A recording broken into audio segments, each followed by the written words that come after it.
What's up, guys? Anthony here, sous chef over at Vernon Speakeasy. Today we're doing a different style of video. We are having our hood systems cleaned.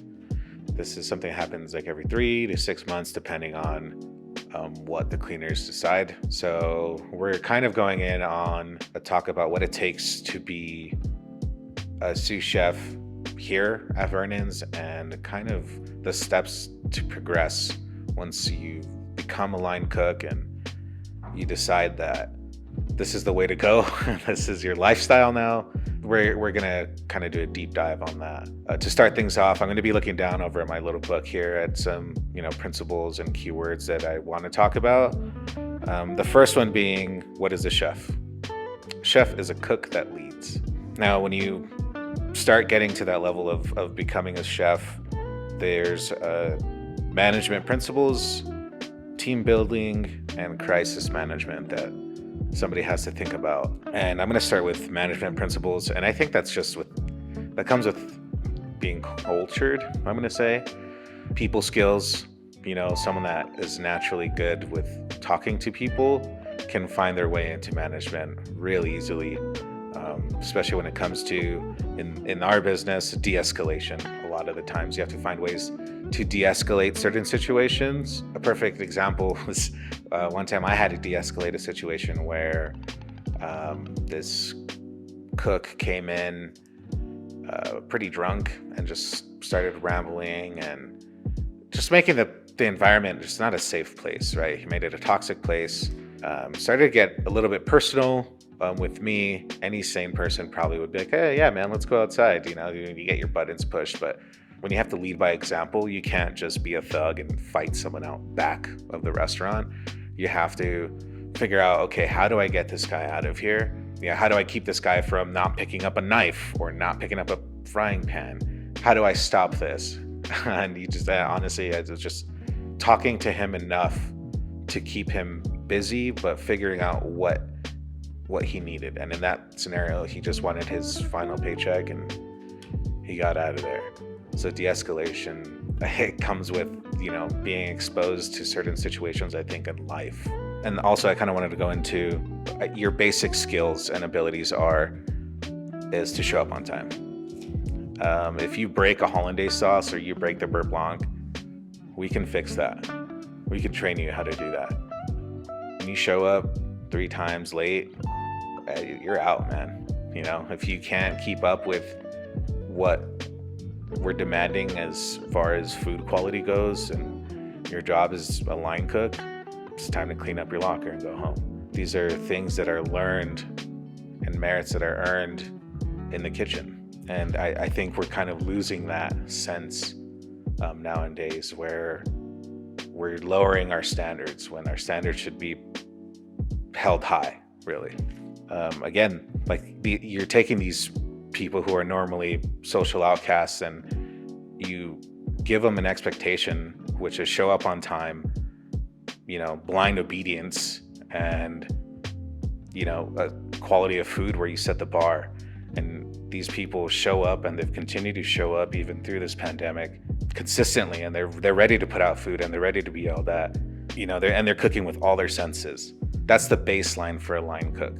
Somebody who thrives and is relentless. I think if you survive all that, then you have what it takes to be a sous chef.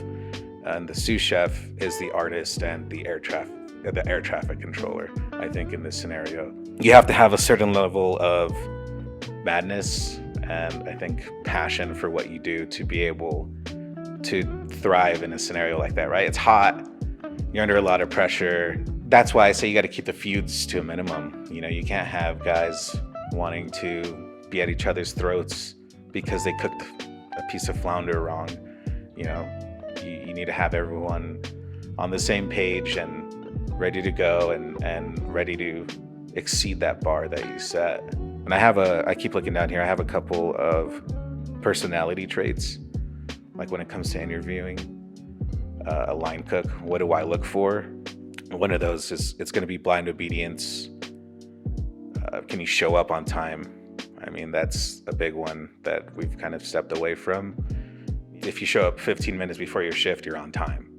Can you work well with others? I feel like these are things that should already be instilled in your personality.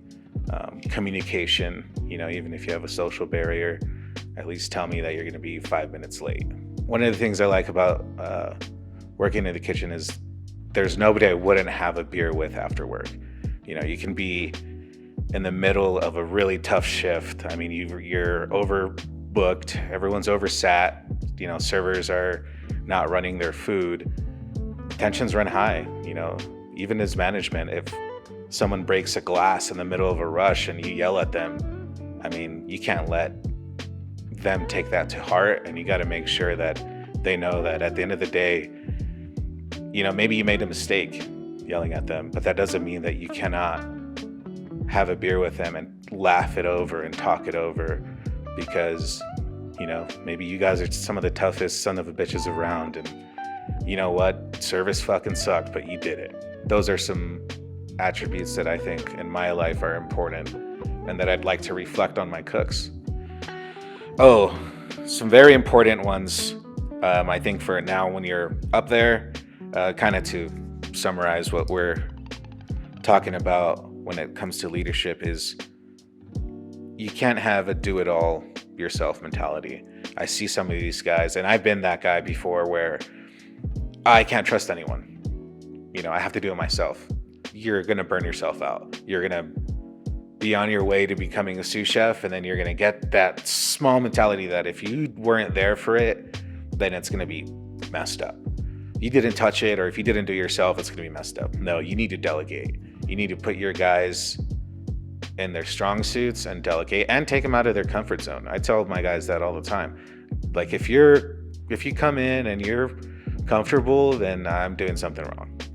I always want to have you on your toes and have something that I know you're not going to maybe completely fail at, but how are you ever going to get better if you've never failed once at, I don't know, making a demi-glace, or freezing your caviar pearls and making pomegranate caviar or something. You always gotta push yourself.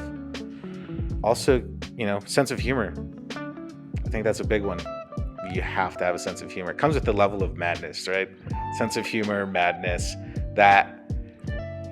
If you come in this industry without a sense of humor, you're in the wrong industry, and you'll find that out very quickly. Other than that, I would say just perseverance, consistency. If we can summarize what it takes to be a sous chef, perseverance and consistency. All right, that's it for this video again, guys. As always, thank you for watching. Go ahead and leave a comment if you want me to kind of go into stuff a little bit more personally. If you're maybe grooming yourself for a position in the industry, go ahead and let me know. Also, check out the description box down below. We're definitely going to be leaving some information if you want to maybe work for us at Vernon Steakhouse. That would be awesome. So go ahead and, again, hit that like button and subscribe.